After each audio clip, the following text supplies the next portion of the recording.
In the end, it came with an announcement at a Florida university. Jeb Bush is going to try to follow in the footsteps of his father and big brother. And I've decided I'm a candidate for President of the United States of America. Jeb's been expected to run for months.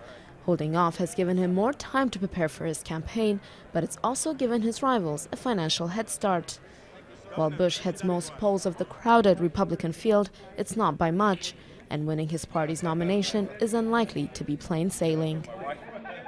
His positions on education, some other things, are not necessarily attractive to the types of voters that tend to show up in Republican caucuses and primaries. But that said, look at Mitt Romney. He was able to dominate and win the Republican nomination in 2012, and he certainly was not the most conservative candidate in that race. Bush's most controversial policy among conservatives is his backing of immigration reform. During his 2 terms as governor of Florida, with its large Hispanic population, his support of a pathway to citizenship for illegal immigrants was popular, as were Jeb's fluent Spanish and his Mexican-born wife.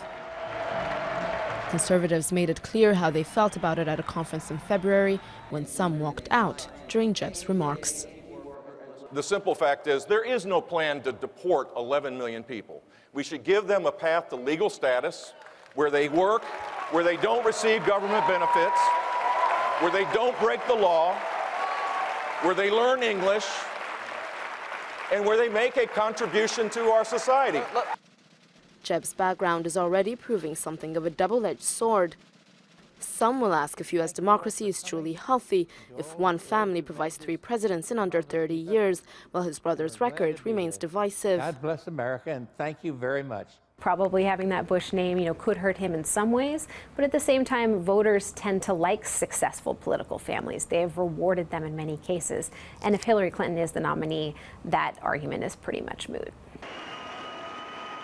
As the campaign gets going, Jeb is treading a fine line, trying not to disavow his brother and his policies, while at the same time showing he's a different man.